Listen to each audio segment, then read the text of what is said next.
Hello student, हम जो पढ़ रहे हैं वो चैप्टर है बायोलॉजिकल क्लासिफिकेशन। अब बायोलॉजिकल क्लासिफिकेशन में है किंगडम फंजाई, और किंगडम फंजाई में हम जो आज क्लासेस कौन कौन से पढ़ेंगे, बेसिडोमाइसिटी और ड्यूटेरोमाइसिटी। इससे पहले हमने फंजाई में क्या पढ़ा था, वो पढ़ा था फाइटोमाइसिटी और एस्कोमाइसिटी, और उससे पहले हमने किंगडम मोनेराइड पढ़ लिया, किंगडम प्रोटिस्टा भी पढ़ लिया। क्लियर है? इसके बाद बात करते हैं हम सबसे पहले बेसिडोमाइसिटी। बेसिडोमाइसिटी जो होती है कैसे होते हैं, ये इसमें मशरूम आते हैं, पफबॉल आते हैं और ब्रैकेट फंजाई। क्योंकि पफबॉल क्यों बोलते हैं, इसकी बॉल लाइक स्ट्रक्चर होती है जो एक बाहर जैसी स्ट्रक्चर दिखाई देती है, ठीक है ना, पफबॉल इसलिए। ब्रैकेट फंजाई क्यों बोलते हैं, क्योंकि इसकी ट्रंक जो होती है, ट्री की जो ब्रांच होती है उस पे जो होती है, ये जो होती है ब्रैकेट लाइक दिखती है हमें। कैसी स्ट्रक्चर दिखती है, ब्रैकेट जैसी स्ट्रक्चर में, इसलिए ब्रैकेट फंजाई बोलते हैं। क्लियर है? मशरूम आप जानते ही हो, ये जो होते हैं इसलिए mushroom, bracket fungi, puffball. Clear, पता चल गया? ये क्लियर हो गया आपका कैसे होते हैं। इसलिए हम पूछ लिया था इसमें बेसिडोमाइसिटी में क्या पढ़ते हैं। बेसिडोमाइसिटी में क्या पढ़ते हैं, बेसिडोमाइसिटी में मशरूम, ब्रैकेट फंजाई और पफबॉल। क्लियर है? इसके साथ साथ ये जो होती है हैबिटेट क्या है इनकी, हैबिटेट पूछ लिया था। हैबिटेट क्या है, हैबिटेट है इनकी सॉइल में ग्रो करना। इसके साथ साथ ये लॉक्स जानते हो, जो टूटी कटी लकड़ियां जो होती हैं, ठीक है ना, कटी हुई लकड़ियां जो होती हैं, टूटी जो लकड़ियां होती हैं उन पर ये ग्रो करते हैं, इसलिए लॉक्स बोला जाता है। और ट्री स्टम्प्स मतलब जानते हो, ये जो होती है आपने देखा होगा नीचे ट्री की तरफ जो देखा होगा आपने, इस तरीके से स्ट्रक्चर दिखती है। वो ट्री जो होता है काट दिया जाता है, थोड़ा सा जमीन के ऊपर से काट लिया जाता है ना, ये जमीन मान लेते हैं उससे ऊपर से काट लिया जाता है। ये जो हमें दिखाई दे रही है, ये जो होती है इसे ट्री स्टम्प बोला जाता है। क्या बोला जाता है? Tree stump. ये वहां पर देखने मिलते हैं, कौन? बेसिडोमाइसिटी। क्लियर है? इसके साथ साथ ये कहां पर, लॉक्स, सॉइल और कहां पर देखने मिला, ट्री स्टम्प पर देखो। इसके साथ साथ ये पैरासाइट होते हैं। कैसे होते हैं ये पैरासाइट? पैरासाइट का मतलब जानते हो, जो लिविंग ऑर्गेनिज्म पर डिपेंड रहते हैं लिविंग ऑर्गेनिज्म पर। जैसे ही डिसीज के कारण भी बन जाते हैं, रस्ट और स्मोथ। ये पैरासाइट कौन सी, रस्ट, ठीक है ना, रस्ट डिसीज ये देता है। रस्ट मतलब किसमें देखने मिलती है, ये देखने मिलती है वीट में, और स्मोथ जो होती है ये देखने में मिलती है आपको मेज में, ठीक है ना, जिसे कॉर्न बोल देते हैं। क्लियर? अब इसके साथ साथ ये जो होते हैं कैसे होते हैं, ये इनका जो माइसीलियम है वो होता है सेप्टेट। कैसा होता है माइसीलियम? सेप्टेट मैंने बताया था, पार्टीशन होना उसके माइसीलियम में, बीच में देखा होगा पिछले लेक्चर में। और ब्रांच मतलब कि ब्रांच होती है इसमें। कैसी ब्रांच, ये देखते हैं माइसीलियम है और ये सेप्टेट हो गया, और आपसे कहा गया है ये ब्रांच भी है। कैसा है? ब्रांच भी है, ठीक है ना, इस तरीके से ब्रांच भी होता है। तो इसका माइसीलियम जो होता है बेसिडोमाइसिटीज का, ये जो होता है बेसिडोमाइसिटीज का क्या माइसीलियम होता है, वो ब्रांच होता है, और कैसा होता है, वो होता है सेप्टेट। क्लियर है? ये इन असेक्सुअल स्पोर्स एब्सेंट होते हैं, याद रखना। बेसिडोमाइसिटी पूछ लिया जाता है, बेसिडोमाइसिटी में असेक्सुअल स्पोर एब्सेंट होते हैं, प्रेजेंट तो याद रखना एब्सेंट होते हैं। तो इसमें जो होते हैं असेक्सुअल रिप्रोडक्शन के चांसेस बहुत कम होते हैं। मतलब कि किस कंडीशन में करेगा, ये वेजिटेटिव रिप्रोडक्शन के द्वारा करेगा। असेक्सुअल किसके द्वारा करेगा, वेजिटेटिव रिप्रोडक्शन के द्वारा करेगा। बाकी इनमें जो होता है असेक्सुअल रिप्रोडक्शन के लिए असेक्सुअल स्पोर नहीं होते। पूछ लिया जाता है कि बेसिडोमाइसिटी में असेक्सुअल स्पोर होते नहीं होते, क्यों? क्योंकि वो असेक्सुअल स्पोर से असेक्सुअल रिप्रोडक्शन नहीं करता है। क्लियर है? इनमें क्या होता है, वेजिटेटिव रिप्रोडक्शन होता है, किसके द्वारा, फ्रेगमेंटेशन प्रोसेस के द्वारा।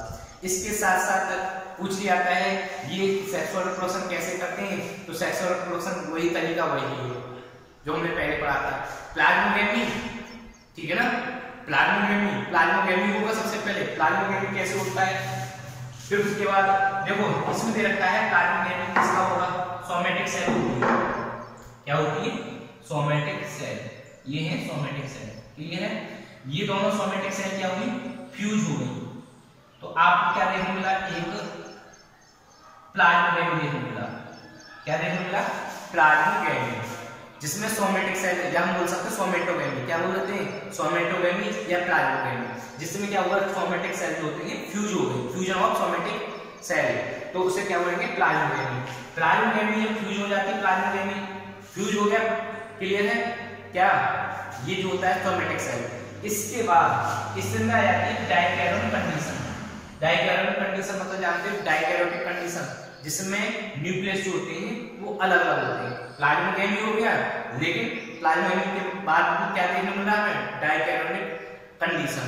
डाइकैरोटिक कंडीशन में क्या है, उसमें न्यूक्लियस अलग अलग होते हैं, वो फ्यूज नहीं होते। न्यूक्लियस जो होते हैं वो फ्यूज नहीं होते, वो क्या होते हैं, अलग अलग होते हैं। तो डाइकैरोटिक कंडीशन हो जाता है। डाइकैरोटिक दो न्यूक्लियस दिखाई दे रहे हैं, क्लियर है। अब ये जो होता है इसमें डाइकैरोटिक कंडीशन होती है वो लंबे समय तक रहती है, लंबे समय तक रहेगी। उसके बाद क्या होगी, इसमें कैरियोगेमी देखने मिलेगी। कैरियोगेमी में क्या होगा, दोनों न्यूक्लियस जो होते हैं वो फ्यूज हो जाएंगे। तो ये क्या हो गया, कैरियोगेमी, क्लियर हो गया। और कैरियोगेमी में क्या होगा, मियोसिस डिवीजन। क्या होगा, मियोसिस डिवीजन। कैरियोगेमी के बाद कौन सा डिवीजन होगा, मियोसिस। कैरियोगेमी में क्या हुआ था, जायगोट जो बन गया, क्या बन गया, जायगोट। जायगोट कैसे बन गया, जो दोनों न्यूक्लियाई हैं वो फ्यूज हो गए कैरियोगेमी में। फ्यूज होने के बाद जायगोट कंडीशन आ गई, और जायगोट कंडीशन में क्या होगा, मियोसिस डिवीजन देखने मिलेगा।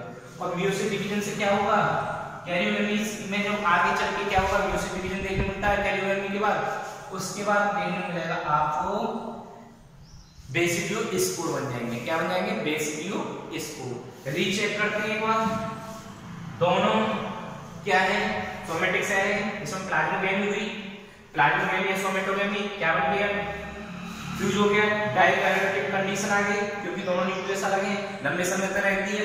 उसके बाद ये क्या क्या देखने मिलता है, कैरियोगेमी। कैरियोगेमी क्या हो गया, न्यूक्लियस फ्यूज हो गए, तो क्या हो गया, डाइकैरोटिक कंडीशन में क्या देखने मिला हमें, कैरियोगेमी फ्यूज हो गया, डिप्लॉयड कंडीशन आ गई, जायगोट कंडीशन आ गई। अब उसमें क्या हुआ, मियोसिस डिवीजन हुआ। कौन सा, मियोसिस। तो उससे क्या बनेंगे, बेसिडियो स्पोर बनेंगे। इसमें सेक्सुअल ऑर्गन्स जो होते हैं एब्सेंट होते हैं, इसमें सोमेटिक सेल फ्यूज होती है, क्लियर है। इसके बाद ये याद रखना, कितने बेसिडियो स्पोर, 4 बेसिडियो स्पोर बनते हैं। रीचेक करते हैं एक बार, ठीक है। मशरूम, ब्रैकेट, फंजाई और पॉपकॉर्न कहलाते हैं। ये they grow on egg soil, soil में ग्रो करते हैं। लॉक्स पता चल गया आपको, स्टम्पिंग पता चल गया, पैरासाइट भी होती है, ये भी पता चल गया। ये माइसीलियम जो होता है, क्या ब्रांच होता है, सेपरेट होता है, ये भी आपको पता चल गया, ठीक है ना। असेक्सुअल स्पोर जो होते हैं जनरली नॉट फाउंड, इसमें सेक्सुअल स्पोर में पहले बता दिया एब्सेंट होते हैं।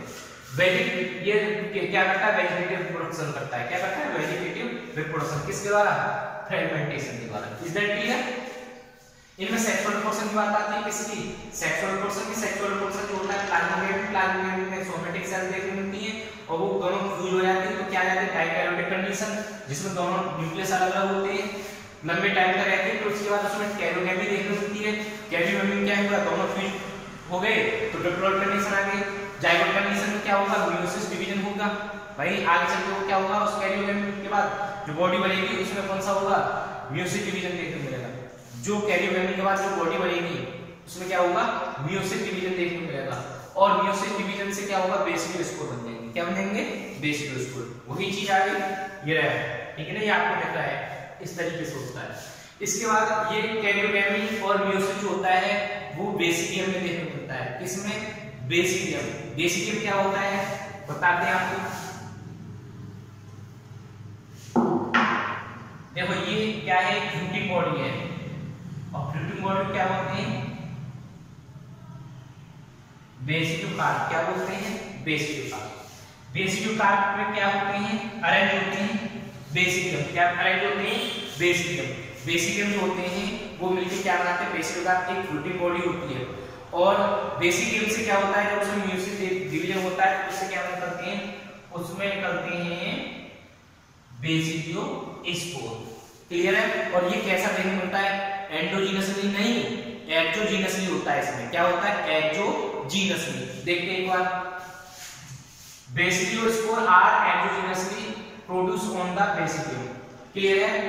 कहां पर, बेसिडियम में बनते हैं, क्लियर है। मैंने पहले बताया था कैरियोगेमी एंड मियोसिस जो देखने मिलता है वो बेसिडियम में देखने मिलता है, जिससे क्या होता है, और बेसिडियो स्पोर बनते हैं। एग्जांपल पूछ लिया था, एग्जांपल क्या है, अगेरिकस, जिसका नाम क्या है, साइंटिफिक नेम अगेरिकस है, मशरूम को बोला जाता है। अस्टिलेगो, अस्टिलेगो मतलब कि एक फंगस का नाम है जो इस मल्टीसी देता है, ठीक है। और पक्सीनिया जो होता है वो रस्ट फंगस होता है। क्या होता है, रस्ट फंगस। याद रखना, पूछ लिया जाता है कि रस्ट डिसीज देने वाला कौन सा फंजाई, तो बता सकते हैं ना फंगस है पक्सीनिया। क्या है? पक्सीनिया। याद रखना पक्सीनिया जो होता है रस्ट फंगस है, ठीक है ना। अगेरिकस पता चल गया आपको, ये मशरूम अस्टुलेगो पता चल गया, ये स्मट फंगस है, ये स्मट डिसीज देता है, ठीक है ना। रस्ट डिसीज जो होती है वीट में होती है, और कौन सी स्मट जो होती है वो किसमें होती है? वो मतलब मेज में देखने को मिलती है। इसके बाद जो नेक्स्ट आती है क्लास वो आती है ड्यूटेरोमाइसीटी। ड्यूटेरोमाइसीटी को इम्परफेक्ट फंजाई बोला जाता है क्योंकि इसमें सेक्सुअल रिप्रोडक्शन नहीं होता है। इसमें कौन सा होता है? Only asexual reproduction. अगर इनमें जैसे सेक्सुअल रिप्रोडक्शन आता है, हमारे पास क्या है ड्यूटेरोमाइसीटी में कोई स्पीशीज डिस्कवर होके आ गई, अब उसमें हम और डिस्कवरी चलती है, जब उसके कुछ कैरेक्टरिस्टिक फीचर जानते हैं, जब उसमें देखा जाता है कि उसमें सेक्सुअल रिप्रोडक्शन नहीं होता, और सेक्सुअल रिप्रोडक्शन नहीं होता तो उसे उठा के कहां पहुंचा दिया जाता है? या तो बेसिडोमाइसीटी पहुंचा दिया जाता है, क्लास में रखा जाता है, या एस्कोमाइसीटी, ठीक है ना। उसको ड्यूटेरोमाइसीटी में नहीं रखा जाता। अगर उसका सेक्सुअल रिप्रोडक्शन पता चलता है तो उसको किस में नहीं रखा जाएगा? ड्यूटेरोमाइसीटी में नहीं रखा जाएगा, उसका ट्रांसफर कर दिया जाएगा, उसको और क्लास दे दी जाएगी, या तो वो एस्कोमाइसीटी में चला जाएगा या बेसिडोमाइसीटी में, ठीक है ना। ये जो होता है इसलिए इम्परफेक्ट क्यों बोला जाता है? क्योंकि इनमें सेक्सुअल रिप्रोडक्शन नहीं देखने मिलता है। इनमें जो होता है असेक्सुअल रिप्रोडक्शन देखने मिलता है। असेक्सुअल रिप्रोडक्शन किसके द्वारा देखने मिलता है? कॉनिडिया। याद रखना इनमें असेक्सुअल रिप्रोडक्शन जो होता है ड्यूटेरोमाइसीटी में असेक्सुअल रिप्रोडक्शन जो होता है वो किसके द्वारा दिखता है? किसके द्वारा होता है? वो होता है कॉनिडिया के द्वारा। किसके द्वारा? कॉनिडिया के द्वारा। असेक्सुअल रिप्रोडक्शन जो होता है किसमें? ड्यूटेरोमाइसीटी में किसके द्वारा होगा? कॉनिडिया होता है। क्लियर है? इनमें सेक्सुअल रिप्रोडक्शन नहीं होता है, इसलिए इन्हें इम्परफेक्ट बोला जाता है, ठीक है ना। पूछ जाता है कि ड्यूटेरोमाइसीटी को इम्परफेक्ट फंजाई कहते हैं, क्यों कहते हैं ये पता चलेगा आपको। असेक्सुअल रिप्रोडक्शन होता है, क्लियर है। स्पोर पता चलेगा किस स्पोर से होता है? कॉनिडिया से। जैसे ये स्पीशीज जो होती है, मैंने अभी रिपीट किया था, कॉमन स्पीशीज जो होती है इसमें होती है ड्यूटेरोमाइसीटी में। जब इनमें अगर कोई चीज सेक्सुअल रिप्रोडक्शन दिखाई देता है तो तुरंत क्या करते हैं? इसे ट्रांसफर कर देते हैं, ठीक है, स्टेबलिश, तुरंत उसको ट्रांसफर कर देते हैं किसी और क्लास में, या तो एस्कोमाइसीटी या किसमें? बेसिडोमाइसीटी में। एक बार चेक करते हैं, ठीक है ना। Commonly known as imperfect fungi, ठीक है, बिकॉज ओनली असेक्सुअल और वेजिटेटिव फेज बीज फंजाई, ठीक है, इनमें सेक्सुअल रिप्रोडक्शन नहीं होता। When the sexual form, जैसे में सेक्सुअल फॉर्म दिखाई देती है, these fungi are discovered, they were moved into class 3 right belong to, जिससे पर ये बिलोंग करते हैं उसी में इनका ट्रांसफर कर दिया जाता है, ठीक है ना। जैसे सेक्सुअल रिप्रोडक्शन दिखता है डिस्कवरी के बाद। इसके बाद देखो ये possible that the asexual any क्या है? Asexual and vegetative stage have been give one name and place under deuteromycete. अगर इनमें पॉसिबल होता है असेक्सुअल या वेजिटेटिव स्टेज तो give one name, तो उसे प्लेस कर दिया जाता है ड्यूटेरोमाइसीटी में, ठीक है ना। या तो असेक्सुअल हो या वेजिटेटिव हो तो उसे किसमें? ड्यूटेरोमाइसीटी, क्योंकि ड्यूटेरोमाइसीटी असेक्सुअल ही करते हैं।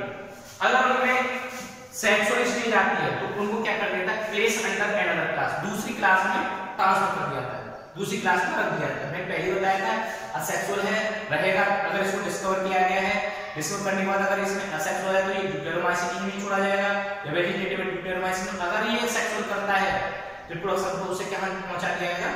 एस्कोमाइसीटी या बेसिडोमाइसीटी। क्लियर है? Once perfect sexual stage of member of deuteromycetes were discovered, they were often moved to ascomycetes and basidiomycetes. मैंने जो भी बताया था, क्या बताया था? जैसे ही इसको सेक्सुअल पता चलता है, डिस्कवर होता है ड्यूटेरोमाइसीटी में, जैसे डिस्कवरी हुई उस फंगस की और उसमें देख लिया सेक्सुअल रिप्रोडक्शन है, या तो उसे क्या किया जाएगा? एस्कोमाइसीटी में दे दिया जाएगा या बेसिडोमाइसीटी में दे दिया जाएगा। क्लियर है? एस्कोमाइसीटी में या बेसिडोमाइसीटी में से पहुंचा दिया जाएगा किसको? ड्यूटेरोमाइसीटी। कब कंडीशन में? किस कंडीशन में? जब उसमें सेक्सुअल रिप्रोडक्शन होता है, डिस्कवरी के बाद पता चलता है, ठीक है ना। इसके बाद ये जो होते हैं ड्यूटेरोमाइसीटी रिप्रोड्यूस्ड बाय असेक्सुअल स्पोर। मैंने पहले बता चुका हूं कि ये जो होते हैं ये कैसे करते हैं? असेक्सुअल स्पोर जो होते हैं उसके द्वारा करते हैं, और असेक्सुअल स्पोर को किस नाम से जाना जाता है? कॉनिडिया के नाम से। पूछ लिया जाता है किसके द्वारा करते हैं? ड्यूटेरोमाइसिलियम असेक्सुअल प्रोडक्शन कॉनिडिया के द्वारा। क्लियर है? अगर इनके माइसिलियम की बात किया तो माइसिलियम इनका ब्रांच और कैसा होता है? सेप्टेड होता है। याद रखना आपको, इसका भी ऐसा होता है माइसिलियम ब्रांच एंड सेप्टेड। अब इनकी बात कहते हैं कैसे कैसे कंडीशन कहते हैं। देखो ये सेप्रोफाइट होते हैं। सेप्रोफाइट जानते हो आप, डेड एंटीमेटर पे पैरासाइट होते हैं, लिविंग पे भी कुछ लिविंग पे नहीं होते, लेकिन ये मोस्टली होते हैं डीकंपोजर्स देखे जाते हैं। सम सेप्रोफाइट होते हैं लेकिन मोस्टली डीकंपोजर्स देखने मिलते हैं। और ये जो होते हैं मिनरल साइकिल में मेंटेन करते हैं या मिनरल साइकिल को रेगुलेट करते हैं। कौन? ये जो होते हैं ड्यूटेरोमाइसिटिस के जो मोस्टली फंगस जो होते हैं वो क्या करते हैं? हेल्प इन मिनरल साइकिल को मेंटेन करते हैं, डीकंपोजर्स कंडीशन पे। ठीक है ना? ये सब सेप्रोफाइट देखने मिलेंगे, पैरासाइट, लेकिन लार्ज अमाउंट में क्या देखने मिलेंगे? ये डीकंपोजर्स देखने मिलते हैं। कौन? ड्यूटेरोमाइसिटिस। क्लियर है? हेल्प इन मिनरल साइकिल पूछा जाता है कि decomposer help in mineral cycle में हेल्प करते हैं। ये इनके एग्जांपल है अंटरनेरिया, कोलेडोट्राइकम और ट्राइकोडर्मा। ठीक है ना? इनकी एग्जांपल अंटरनेरिया, कोलेडोट्राइकम और ट्राइकोडर्मा। ठीक है ना? इसे बायो कंट्रोल एजेंट में काम किया जाता है, बायो कंट्रोल एजेंट में काम किया जाता है ट्राइकोडर्मा। Is that clear? ये रहा आपका बेसिडोमाइसिन और ड्यूटेरोमाइसिन। यहाँ पर आपका फंजाई जो कंप्लीट होता है। क्लियर है? पता चल गया बेसिडोमाइसिन क्या होते हैं, ड्यूटेरोमाइसिन क्या होते हैं। इम्परफेक्ट फंजाई क्यों बुलाता है? क्योंकि सेक्सुअल रिप्रोडक्शन होता है, वेजिटेटिव रिप्रोडक्शन होता है, सेक्सुअल रिप्रोडक्शन नहीं होता। क्लियर है ना?